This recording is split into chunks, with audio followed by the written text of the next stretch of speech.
오늘 우리에게 주신 하나님의 말씀 로마서 8장 1절에서 17절까지의 말씀입니다. 로마서 8장 1절에서 17절까지의 말씀, 저와 여러분이 한 절씩 교독하시고 마지막 17절 한 목소리로 합독합니다. 그러므로 이제 그리스도 예수 안에 있는 자에게는 결코 정죄함이 없나니 이는 그리스도 예수 안에 있는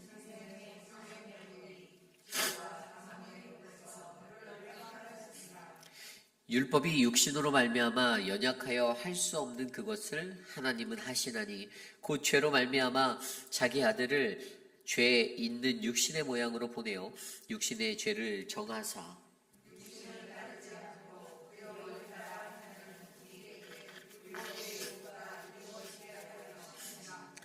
육신을 따르는 자는 육신의 일을, 영을 따르는 자는 영의 일을 생각하나니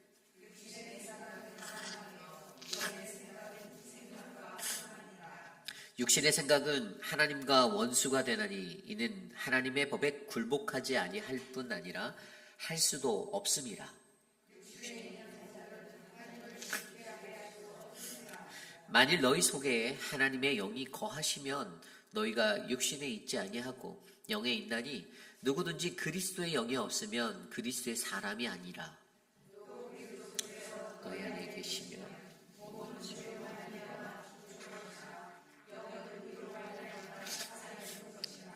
예수를 죽은 자 가운데서 살리신 이의 영이 너희 안에 거하시면 그리스도 예수를 죽은 자 가운데서 살리신 이가 너희 안에 거하시는 그의 영으로 말미암아 너희 죽을 몸도 살리시리라.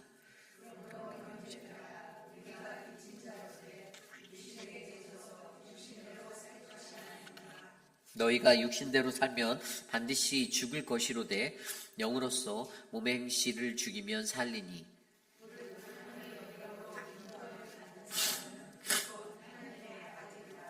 너희는 다시 무서워하는 종의 영을 받지 아니하고 양자의 영을 받았으므로 우리가 아빠 아버지라고 부르짖느니라.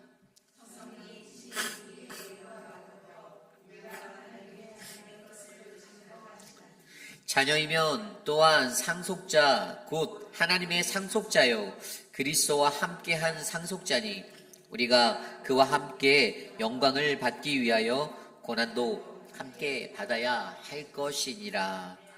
아멘. 예수 안에 있는 자라는 말씀의 제목으로 함께 말씀 나누겠습니다. 예수 안에 있는 자. 저와 여러분들은 예수 그리스도 안에 거하시는 아름다운 인생이 되시기를 간절히 소망합니다. 날마다 하루를 살아도 예수 안에서 in Christ Jesus 우리 안에 계신 그분으로 말미암아 기뻐하고 행복하게 그렇게 하루하루 성령 충만히 사시기를 간절히 소망합니다. 계속해서 묵상하고 있는 로마서 말씀은 예수 안에 거하는 그 복음의 인생이 얼마나 중요한지를 설명하고 있습니다. 우리가 마주할 수밖에 없는 죄와 날마다 싸우며 그 죄를 이겨내기 위해서 몸부림쳐야 하는 그리스도인들이 있는데 그들에게 가장 중요한 것은 바로 예수 그리스도 안에 거하는 자가 되는 것입니다. 오늘 이 말씀은 로마서 8장 1절로 17절까지의 말씀은요. 바로 그렇게 예수 안에 있는 자, 그의 자가 그러한 사람이 해방을 받고 죄로부터 해방되어지고 그리고 성령을 쫓아 살아가는 삶을 통하여서 예수 안에 거하는 자가 누리는 그러한 모습들을 말씀으로 전해주고 있습니다. 이 땅에 살아갈 때 하나님의 법이냐 또 죄와 사망의 법이냐 그 마주하는 그것들 앞에서 우리는 어떻게 성도로서 살아가야 하는지 내 안에 갈등이 일어날 때가 있죠. 그 갈등을 과연 나는 어떠한 모습으로 살아내고 이겨낼 수 있는지 저와 여러분이 오늘 말씀을 통해서 함께 살펴보기를 원합니다. 오늘 첫 번째로 예수 안에 있는 자는요, 바로 육신을 따르지 않고 영을 따라 행하는 자입니다. 다시 말해 하나님의 주권을 통치로 나타내는 사람입니다. 하나님의 주권을 나타내는 사람. 오늘 말씀 2절 말씀에 이렇게 나와 있습니다. 이는 그리스도 예수 안에 있는 생명의 성령의 법이 죄와 사망의 법에서 너를 해방하였습니다. 3절입니다. 율법이 육신으로 말미암아 연약하여 할 수 없는 그것을 하나님은 하시나니 곧 죄로 말미암아 자기 아들을 죄 있는 육신의 모양으로 보내어 육신의 죄를 정하사. 아멘. 가장 먼저 나타나는 특징은 예수 안에 있는 사람은 하나님의 통치를 나타내는 인생이어야 한다는 겁니다. 하나님의 주권. 오늘 말씀 3절에 보면요, 그것을 하나님이 하신다라고 하고 있어요. 무엇이죠? 2절에 나와 있는 우리를 죄와 사망의 법에서 자유케 하는 해방함입니다. 하나님이 하시는 것, 우리를 자유케 만들어 주시는 것을 저와 여러분은 믿으셔야 합니다. 그런데 이게 내가 할 수 있는 게 아니라는 거예요. 하나님이 할 수 있다라는 겁니다.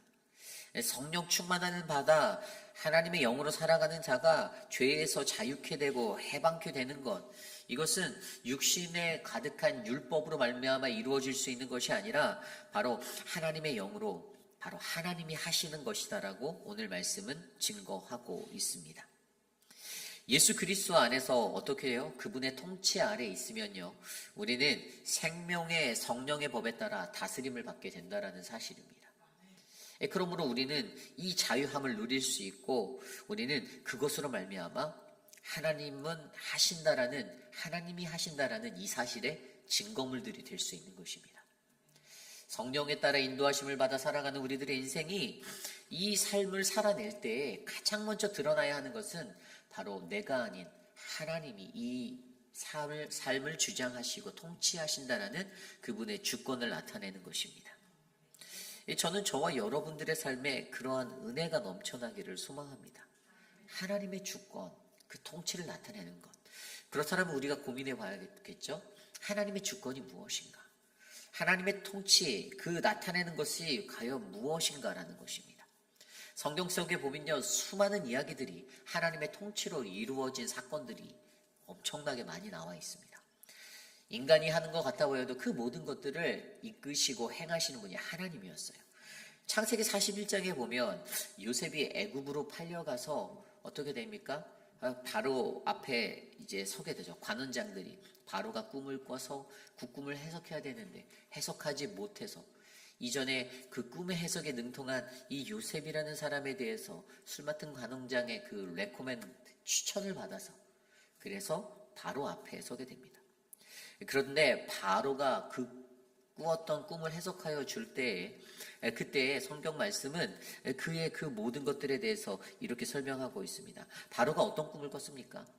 바로가 살찐 암소 7마리 그리고 좀 피폐해 보이는 암소 7마리가 그 살찐 암소를 잡아먹는 꿈을 꾸었잖아요. 그리고 그 꿈에 이어서 또 다른 꿈을 꾸었는데 거기는 한 줄기에서 아주 건강한 무성한 한 줄기에서 그 7 이삭이 나오는 꿈을 꿨어요. 그리고 좀 말라 보이는 가느다란 그 줄기에서 또 7 이삭이 나는 꿈을 꿨습니다. 그리고 그 꿈을 가지고 도대체 이게 무슨 의미인지, 이것이 과연 어떠한 의미가 있는지를 그가 바로왕이 고민할 때 바로 바로왕 앞에 나아간 요셉이 이렇게 말합니다. 창세기 41장 32절입니다. 바로께서 꿈을 2번 겹쳐 꾸신 것은 하나님이 이 일을 정하였음이라. 하나님이 속히 행하시리라. 아멘. 아니, 꿈을 꾼 그 모든 것까지도 하나님이 정하시고 하나님이 행하신다라고 말하는 이 이야기, 이것으로 무엇을 우리에게 알게 하십니까? 인간이 꾸는 그 작은 꿈까지도 하나님이 다스리신다라는 사실을 우리는 인정해야 합니다.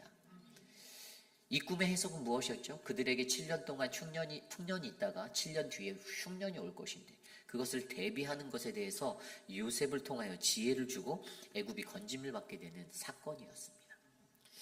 모든 것에는 하나님이 그러한 역사를 나타내실 때 하나님의 행하심이, 그분의 주권이 드러나 있음을 우리는 기억하셔야 합니다.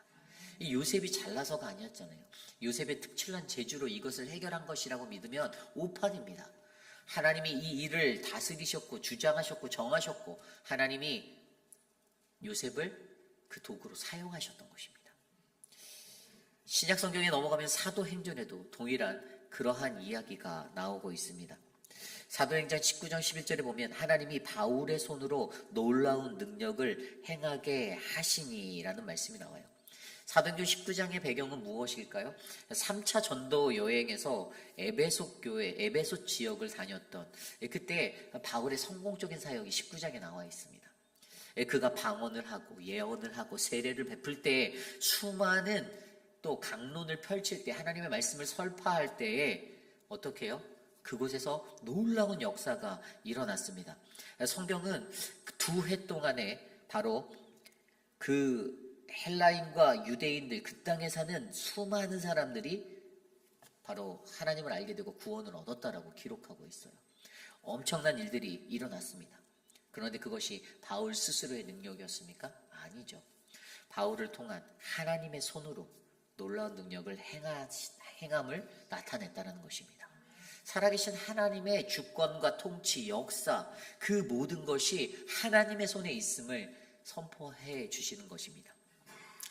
전도서 3장 14절 말씀에 하나님께서 행하시는 모든 것은 영원히 있을 것이라 그 위에 더할 수도 없고 그것에서 덜할 수도 없나니 하나님이 이같이 행하심은 사람들이 그의 앞에서 경외하게 하려 하심인 줄을 내가 알았노라.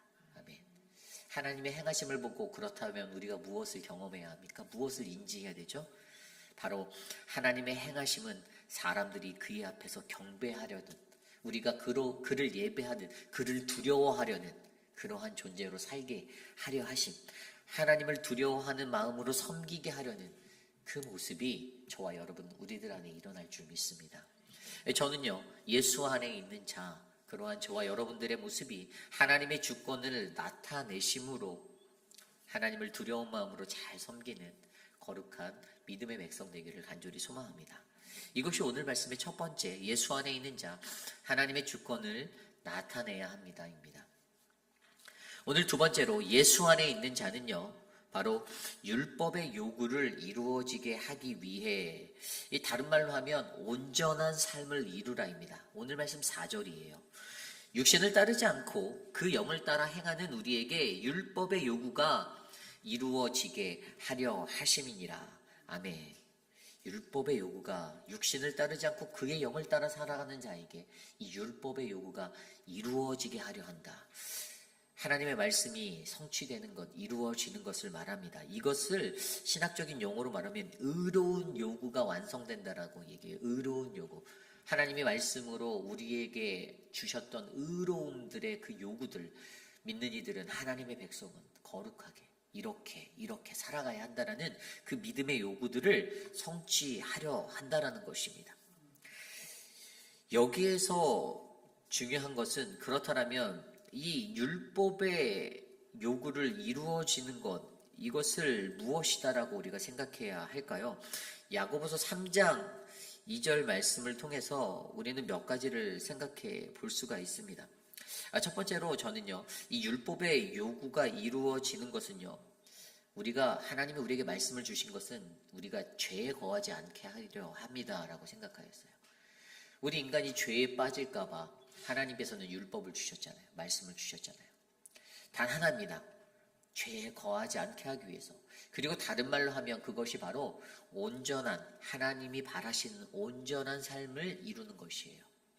죄에 거하지 않는 것은요, 온전한 자의 모습으로 살아가는 것입니다. 그렇죠. 시편 37편 18절에 이렇게 나와 있어요. 여호와께서 온전한 자의 나를 아시나니 그들의 기업은 영원하리라. 아멘. 온전한 자의 나를 하나님 분명히 아십니다. 우리가 이 땅을 살아갈 때에 내가 어떤 모습으로 살아가는지는요, 내가 알고 남이 아는 것으로 끝나는 게 아니에요. 하나님이 정확히 다 알고 계십니다. 내가 숨겨지고 내가 가려진 모습까지도 하나님은 다 들여다보고 계세요. 그 온전한 자들의 날들을 다 아시는 하나님이 어떻게 해요? 그들의 기업으로 영원히 함께하여 주실 거다라고 우리에게 말씀하여 주십니다. 또 그들의 삶의 기업이 탄탄해질 거다라고 축복하고 계세요. 그렇다면 우리가 이 온전한 삶을 이루기 위해서 이 온전함이 무엇인가? 제가 전에도 말씀드렸지만 신학성경에 헬라어로 이 텔레이오스라는 이 단어, 이것은 온전하다. 이것은 영적 성숙에 이르는 것을 말하는 거예요. 이 텔레우스라는 단어가 완전함, 온전함의 뜻이잖아요. 그런데 이것은 더 이상 성장할 수 없을 때까지 그 자리까지 이르는 겁니다. 이건 죽기까지 우리가 노력해야 되는 과제죠. 하루아침에 되는 게 아니에요. 조금씩 우리의 삶에 드러나야 되고 스며들어서 우리가 그 성숙의 자리로 이르는 것입니다. 영적 성숙에 이르는 것이 바로 온전함의 모습이에요. 야고보서 3장 2절에 우리가 다 실수가 많으니 만일 말의 실수가 없는 자라면 곧 온전한 사람이다. 두 번째는 영적 실패를 줄이는 사람을 말하는 겁니다. 왜 이 야고보서 3장 2절이 영적 실패를 나타내냐? 여기서 보면 살아가는 이 세상의 모든 사람은 다 실수가 많다고 말해요. 그런데 만일 말의 실수가 없는 자라면 곧 온전한 사람이다라고 말하는데, 여기에서 중요한 것은 우리가 실수로 표현된 이 단어, 헬라어 푸테오라는 단어는 영적 실패를 의미한다라는 것입니다.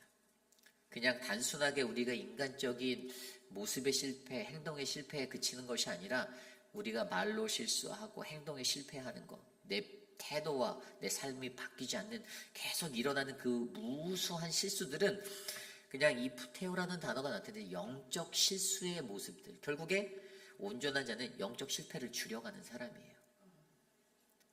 내 삶의 말로 매일 실수하는 사람들, 그 말의 실수를 줄이는 게 영적 성숙함에, 온전함에 관련이 있다는 것을 알려주고 있습니다. 그러므로 저와 여러분들은요, 오늘 이 예수 안에 거하는 자의 모습으로서 율법의 요구를 이루어지게 하기 위해서 어떻게 해요? 온전한 삶을 이루어내기 위해서 우리의 삶이 영적 성숙에 이르도록, 우리의 삶이 영적 실패를 줄이도록 노력하셔야 합니다. 이것이 저와 여러분들에게 나타나야 할 예수 안에 있는 자의 모습이에요. 오늘 그렇다면 세 번째로 예수 안에 있는 자, 예수 안에 있는 자의 세 번째 모습은요, 성령의 지배를 받으라입니다. 성령의 지배를 받아야 한다. 오늘 말씀 9절 말씀에 이렇게 기록되고 있습니다. 만일 너희 속에 하나님의 영이 거하시면 너희가 육신에 있지 아니하고 영에 있나니 누구든지 그리스도의 영이 없으면 그리스도의 사람이 아니라. 아멘. 이 영이 없으면, 그리스도의 영이 없으면 그리스도인이 아니다라고 말합니다. 여러분들 그리스도인이라고 스스로 자부하십니까? 여러분은 그리스도인이시죠? 아멘. 아멘. 크게 말하셔야 돼요. 여러분들은 그리스도인이십니다. 그리스도인이세요.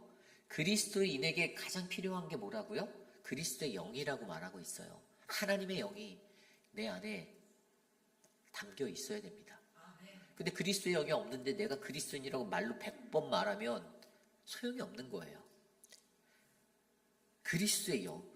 근데 이 그리스도의 영이라는 것이요, 나타내는 게 더욱더 중요한 게, 이것은 14절 말씀에 보면 하나님의 아들이 되는 것의 증거다라고 얘기하고 있어요.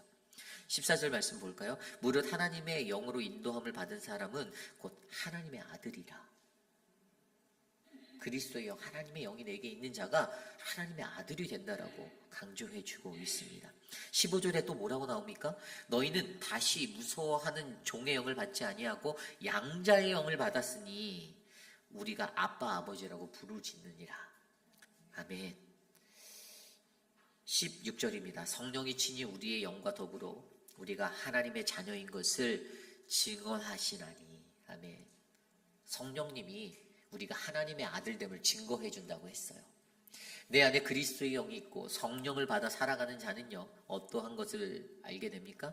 바로 내 안에 계시는 그 그리스도의 영으로 말미암아 내가 하나님의 아들임을 증거하게 그렇게 만들어주고 있습니다. 그리고 성령이 우리를 하나님의 자녀로 증거하고 있어요. 또 다른 성령의 지배를 받는 것에 또 다른 한 가지가 있는데, 그것이 바로 11절에 나와 있어요. 11절은 예수를 죽은 자 가운데서 살리신 이의 영이 너희 안에 거하시면, 그리스도 예수를 죽은 자 가운데서 살리시니가 너희 안에 거하시는 그 영으로 말미암아 너희 죽은 몸도 살리시리라. 아멘. 굉장히 중요한 거예요. 부활의 신앙을 누리는 것이에요. 우리가 우리 안에 성령의 지배를 받을 때 가장 반드시 나타나야 하는 게 바로 이 부활 신앙으로 살아가는 인생이 되어야 한다는 것입니다. 내가 부활 신앙으로 살아가느냐 살아가지 못하느냐를 어떻게 알 수가 있습니까? 여러분도 어떻게 알까요? 좀 전에 말한 대로 성령의 지배예요. 성령의 지배를 받는가 안 받는가. 좀 더 정확히 설명드리면 우리가 성령으로 말미암아 내가 내 안에 부활을 경험한 인생이 되는 것을 나타내야 한다는 것입니다. 예수님께서 부활 승천하시고 사흘 만에 부활하셨을 때 게바에게 보이셨고 후에 12제자에게 보이시고 막달라 마리아에게 보이신 사건, 그리고 500여 형제에게 보였던 수많은 부활의 사건들이 있었습니다. 부활의 사건이 있었어요. 근데 그 이야기를 마주한 자들이 어떻게요? 그냥 눈의 현상으로 그것을 바라보았습니까? 아니에요. 물론 그들의 눈에는 눈의 현상으로만 잠깐 보였을 수 있지만 영적인 의미로 그들에게 나타내시고 보여주셨던 바로 예수님의 부활은 그냥 우리의 인간의 눈으로 바라볼 수 있는 그러한 물리적인 현상이 아니었다는 것입니다. 영적인 것으로 바라보아야 하는 문제였다는 것이에요. 누가복음 24장에 보면요, 엠마오로 가는 예수 그리스도 부활 후에 우리가 그 이야기를 잘 알고 있죠. 두 사람이 길을 가는데 예루살렘에서 있었던 그 부활의 이야기가 그들의 화제였습니다. 얘기를 하고 대화를 하며 막 걸어가는데 누군가가 자신들의 라인에 같이 껴서 같이 가는 거예요. 예수님이셨어요. 그런데 그들이 알아보지 못했습니다. 그들이 그가 예수인지 몰랐어요. 언제까지 몰랐습니까? 그 길을 다 가다가 이제 날이 저물어 가니까 자기들과 함께 유숙하자고 예수님께 제안하는데 예수님께서 그들에게 떡을 떼고 축사하실 때 성경 구절은 이렇게 증거하고 있습니다. 누가복음 24장 32절, 33절. 그들의 눈이 밝아져 그인 줄 알아보더니 예수는 그들에게 보이지 아니하니라. 33절입니다. 그들이 서로 말하되 길에서 우리에게 말씀하시고 우리에게 성경을 풀어주실 때 우리 속에서 마음이 뜨겁지 아니하더냐 하고. 아멘. 이 성령의 증거가 여기에 나와 있어요. 마음이 뜨거워지다.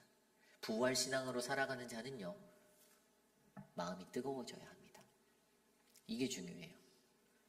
아무런 감흥도 없고 부활신앙으로 산다고 입술로는 말하는데 마음은 전혀 뜨겁지 않고 마음은 차갑고 마음은 냉랭해서 그냥 매일의 루틴대로 살아가는 대로 교회에 발을 디디고 예배에 나오고 이러한 인생이 아니라 내가 성령의 지배를 받아서 부활신앙을 경험하게 된 나의 그 존재를 내가 인정한다라면 우리는 이 부활을 경험한 사람의 모습에 합당하게 성령으로 뜨거워져야 한다는 것입니다. 저는 저와 여러분들의 삶에 이러한 삶이 펼쳐지길 원해요.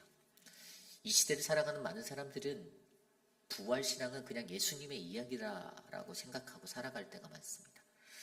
나의 부활의 이야기가 없어요. 나는 부활신앙을 살아내지 못하는 거예요.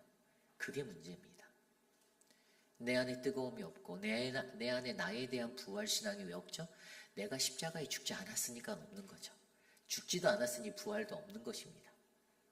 나의 부활의 이야기가 쓰여져야 하고 그 이야기가 성령의 것들로 채워져야 하는데 그렇게 되지 않는 인생이 되는 거예요.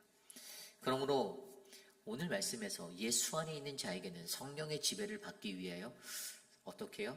두 가지가 있어야 되죠. 하나님의 아들이 되는 것을 증거하는 그것이 있어야 하고요. 또 부활을 경험케 하는, 믿게 하기 위한 이러한 모습들이 성령으로 말미암아 일어나야 할 줄 믿습니다. 저는 저와 여러분들이 이 시대를 바로 성령으로 감당하고 살아내시는 소망 없는 자가 아니라 부활신앙이 넘치는 그런 성령의 사람이 되시기를 간절히 축원합니다. 사도행전 9장 말씀에도요, 다메섹 도상에서 예수 그리스도를 만난 예수님 부활하신 예수를 만난 사도 바울의 이야기. 그때 아나니아라는 사람을 통해 그의 눈을 띄게 하기 위해서 보냈잖아요. 9장 17절에 이렇게 나와요. 아나니아가 떠나 그 집에 들어가서 그에게 안수하여 이르되 형제 사울이 주 곧 내가 오는 길에서 나타나셨던 예수께서 나를 보내어 너로 다시 보게 하시고 성령으로 충만하게 하신다 하니. 아멘. 바로 부활한 예수를 만난 자들에게는 이 성령 충만함의 뜨거움이 있어야 할 줄 믿습니다. 이것이 오늘 말씀의 세 번째, 예수 안에 있는 자, 성령의 지배를 받으라입니다. 오늘 마지막으로 예수 안에 있는 자, 예수 안에 있는 자는 바로 고난을 받아야 한다입니다. 고난을 받으라. 오늘 말씀 17절 말씀입니다. 자녀이면 또한 상속자 곧 하나님의 상속자요 그리스도와 함께 한 상속자니 우리가 그와 함께 영광을 받기 위하여 고난도 함께 받아야 할 것이니라. 아멘. 고난을 받아야 한다라고 말합니다. 뭐 때문에요? 우리가 그와 함께 영광을 받기 위해서. 하나님의 영광이 먼저 나타나죠. 하나님의 영광, 그 영광을 받기 위해서 우리는 이 고난도 마땅히 받아야 한다라고 나와 있어요. 인생을 살다 보면 고난이 너무나도 싫을 때가 있을 거예요. 왜 내게 이런 일이 일어나지? 나는 잘하고 있다라고 생각하는데, 나는 괜찮은데 나는 왜 자꾸만 이렇게 어려운 일들이 나에게 터질까라는 생각들을 마주할 때가 있습니다. 그런데 그것도 감수하셔야 돼요. 기쁨으로 받아들이셔야 합니다. 분이 넘치고 짜증이 나고 막 마음이 원대로 안 되는 그것 때문에 화가 치밀어 오를 때에도 참아내셔야 합니다. 인내하셔야 돼요. 왜냐하면 하나님의 영광을 보는 그 자리에 서기 위해서는 고난은 마땅한 것이기 때문입니다. 우리는 하나님의 영광을 돌리기 위해서 만들어진 그의 피조물입니다. 우리가 늘 잘 아는 거, 하나님의 영광을 위해서 그분 안에서 즐거워하는 것이 우리들의 바로 삶의 첫 번째 목적이잖아요. 우리를 지으신 그분의 목표입니다. 목적이에요. 그런데 인간은 이 땅에 살면서 하나님께 영광을 돌리는 모습, 하나님을 영화롭게 하는 모습을 잃어버릴 때가 많습니다. 왜죠? 내가 내 영광이 그 자리를 메꾸고 있기 때문입니다. 내가 더 드러나야 되고 내가 더 뛰어나게 다른 사람에게 두각이 돼서 아웃스탠딩 돼야 되는데 그 모습들. 그런데 우리는 가장 먼저 하나님의 영광이 무엇인지를 한번 고민해 봐야 돼요. 여러분, 하나님의 영광은 무엇이죠? 저는 하나님의 영광은 하나님의 임재라고 생각합니다. 하나님이 임재하시는 거예요. 하나님의 영광이라는 것은 내가 나타나는 게 아니라 그분의 임재가 드러나는 것, 자리입니다. 모세가요, 가장 원했던 게 무엇이었을까요? 출애굽기 33장 18절에 보면 모세가 이르되 원하건대 주의 영광을 내게 보이소서라고 말합니다. 그는 하나님의 영광을 바라보는 것을 그렇게 사모했습니다. 저와 여러분들의 인생은 과연 얼마나 하나님의 영광을 바라보기 위해서 이러한 고백을 드릴 수가 있습니까? 하나님의 영광을 보기 위해서 몸부림쳐야 하는데 인간은 하나님의 영광보다 사람의 영광을 더 높이 바라보고 있습니다. 사람의 영광이 더 커지는 게 인간의 속성이에요. 성경에 나와 있습니다. 요한복음 12장 43절. 그들은 사람의 영광을 하나님의 영광보다 더 사랑하였더라. 그러한 자들이 바로 인간입니다. 하나님의 영광을 사랑해야 되는데 인간의 영광을 더 사모하며 날아갑니다. 그때 사도 바울이요, 자신의 삶을 통하여서 뭐라고 고백하였을까요? 고린도 후서 3장 18절에 이렇게 나와 있습니다. 우리가 예수님의 영광을 바라보는 중에 그와 같이 같은 형상으로 변화하여 영광에서 영광에 이르리라. 아멘. 사도 바울이 그의 삶을 통해서 전해주는 것은요, 예수 그리스도의 영광을 바라보는 것, 십자가예요. 하나님의 영광은 십자가가 되는 것이에요. 그 십자가를 바라보고 계속 쳐다보면 어떤 생각이 드십니까? 아무 느낌이 안 나나요? 저 십자가를 바라보실 때마다 무슨 마음이 드셔야 합니다. 나의 죄악된 모습과 나를 위해 십자가에 달려 돌아가신 예수 그리스도가 떠오르셔야 해요. 그분의 영광을 위해서 십자가로 나아가신 예수 그리스도를 바라보셔야 합니다. 그와 같은 형상으로 그때 변화될 거다라고 얘기합니다. 그 십자가를 묵상하고 십자가를 내가 짊어지고 십자가를 안고 살아갈 때 우리는 그러한 모습으로 변형되어 어떻게 해요? 영광에서 영광에 이를 거다라고 사도 바울이 우리에게 말해주잖아요. 그렇다면 저와 여러분들의 인생 어떻게 해요? 하나님의 영광을 위해 당연히 이 고난을 받는 것을 감사함으로 받아들이셔야 합니다. 이것이 바로 예수 안에 있는 자의 마지막 모습이에요. 우리들의 삶은요, 쉽진 않습니다. 어려워요. 그러나 우리에게 가장 필요한 것은 어떻게 해요? 갈라디아서 2장 20절에 바울이 고백한 것처럼 내가 그리스도와 함께 십자가에 못 박혔나니 그런즉 이제는 내가 산 것이 아니요 내 안에 있는 예수 그리스도께서 사신 것이라. 아멘. 저는 이 믿음의 신앙이 저와 여러분들 우리 안에 흘러넘치는 그러한 거룩한 믿음의 신앙이 되기를 소망합니다. 어떠한 인생을 살아가기를 원하십니까? 어떠한 삶이 우리들 앞에 펼쳐져 있습니까? 결국에 오늘 말씀을 통하여 우리에게 전해준 예수 안에 있는 자의 이 네 가지 모습, 하나님의 주권을, 그분의 통치를 나타내야 하는 것, 그리고 율법의 요구를 이루어지게 하기 위해 온전한 삶을 이루어가는 것, 그리고 성령의 지배를 받는 것, 어떻게 해요? 하나님의 아들이 되기 위해 부활을 경험케 한 그 신앙의 증거를 나타내기 위해, 그리고 마지막으로 하나님께 그 영광을 돌리기 위해 고난을 받아야 하는 그 인생이 되는 것이 바로 이 땅을 바르게 살아가는 건강한 그리스도인이다라는 사실을 기억하시길 바랍니다. 예수 그리스도는 늘 우리와 함께 하십니다. 여러분들과 함께 하세요. 아마 여러분들 안에 그 예수님이 저는 계시다라고 믿습니다. 분명히 계실 거예요. 한 분 한 분 소중하잖아요. 우리 회의필 한인 장로교회에서 신앙생활 하시는 분들은 좀 다른 세상의 많은 사람들과는 구별되셨으면 좋겠습니다. 진짜 예수가 있었으면 좋겠어요. 예수를 믿는다라고 해서 세상에 나가서 거짓으로 살고 헛되이 살고 인간의 모습 다 가진 채로 자신의 것들을 다 드러내면서 그렇게 사는 사람들이 아니라 예수 안에 있는 사람은 무언가 다르다라는 인상을 주셔야 되지 않겠습니까? 그러한 삶이 저는 여러분들의 인생이 될 줄 믿습니다. 하나님을 마주하십시오. 예수 그리스도를 마주하십시오. 그분의 십자가를 바라보십시오. 오늘 내가 어떠한 인생으로 살아가야 하는지. 그래서 오늘 말씀을 준비하며 이 찬양이 생각났습니다. 시편 119편 말씀에 이러한 구절이 있어요. 주의 율례들이 나의 노래가 되었다. 하나님이 우리에게 주신 그 말씀들이, 율법들이 우리의 삶의 노래가 되어 이렇게 고백합니다. 주 안에 있는 나에게. 찬송가 370장 우리 함께 찬송 불러보겠습니다.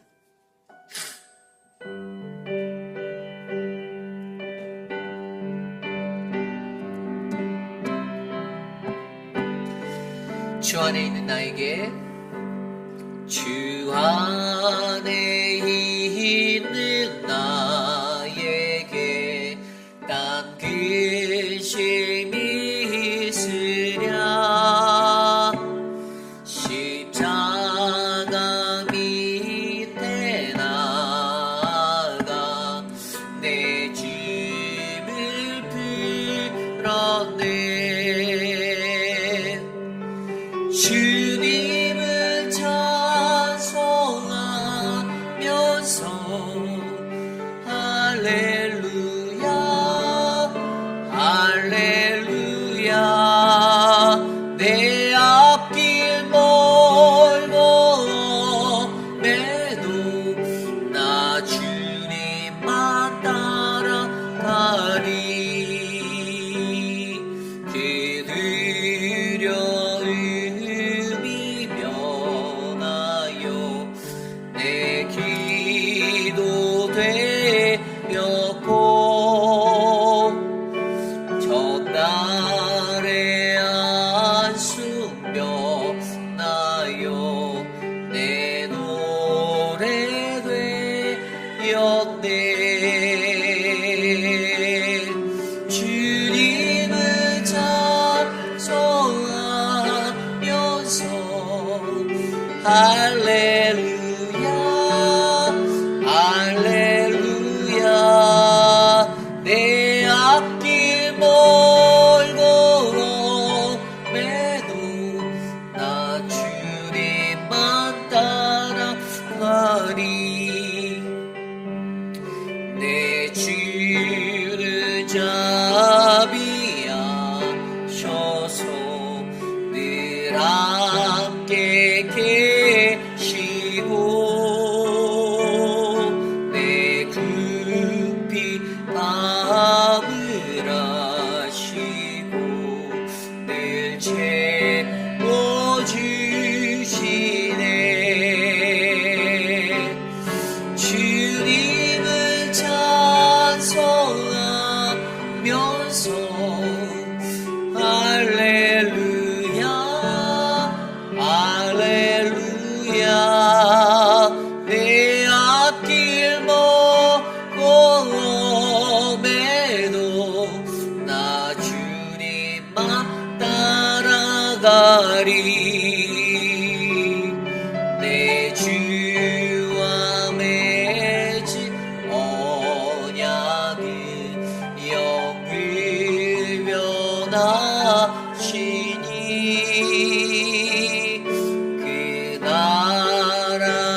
주님을 찬송하면서 할렐루야 할렐루야 내 앞길 모험에도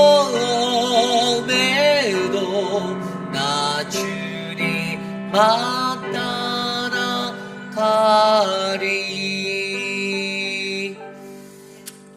그렇습니다. 주 안에 있는 나에게 어떠한 근심이 있겠습니까? 주님의 십자가를 바라보고 나아가는 우리들의 인생, 늘 주님을 찬송하는 인생 되기를 소망합니다. 예수 안에 있는 자, 나는 그러한 자가 되길 원합니다. 예수 안에 있는 자의 증거가 바로 우리를 통해 하나님의 주권, 그분의 통치하심이 드러나야만 합니다. 만약에 내가 그분의 주권을 드러내지 못하고 여전히 나의 주권을 드러내고 있으면 죄송하지만 예수 안에 있는 자가 아닙니다. 예수 안에 있는 자, 율법의 요구, 하나님이 말씀하신 그 말씀들을 이루어내는 삶을 사셔야 합니다. 그러기 위해 우리는 온전한 삶을 살아가야 합니다. 영적 성숙에 이르고 영적 실패를 줄여가려고 노력하셔야 합니다. 만약에 그 모습이 없으면 미안하지만 예수 안에 있는 자 아닙니다. 예수 안에 있는 자, 성령의 지배를 받으며 살아가야 합니다. 성령이 어떻게 우리를 지배하는가? 하나님의 아들이 되는 것을 증거하는 것, 그분의 양자가 됨을 나타내는 것, 부활의 신앙으로 살아가게 만드는 것, 부활을 경험한 자로 우리 안에 있는 그 뜨거움을 성령으로 가져서 그 삶을 나타내셔야 합니다. 만약에 우리를 통해 하나님의 아들됨이 나타나지 않고 부활의 신앙을 살아내지 못하면 예수 믿는 사람 아닙니다. 예수 안에 있는 자, 하나님의 영광을 위해 고난을 기꺼이 받으시는 사람이어야 합니다. 하나님의 십자가를 바라보고 내가 그 영광의 십자가, 예수님의 영광을 바라보는 중에 영광에서 이르는 그와 같은 형상으로 변화됨이 우리 안에 일어나길 소망합니다. 예수 안에 있는 자는 이런 모습이 드러나야 합니다. 과연 이 네 가지 모습 중에 우리들에게 몇 가지 모습이나 나타날까요? 다 안 나타날 것 같아요. 그럼에도 불구하고 가능한 것은 여전히 하나님은 우리들을 바라보고 계신다는 것입니다. 지켜주고 계세요. 성령님을 통하여 우리를 돕고 계세요. 그러니 그 도우심을 받으십시오. 내 삶이 변하도록 이 시간 함께 우리의 모습을 위해 기도합니다. 하나님 도와주십시오. 하나님 나를 도와주십시오.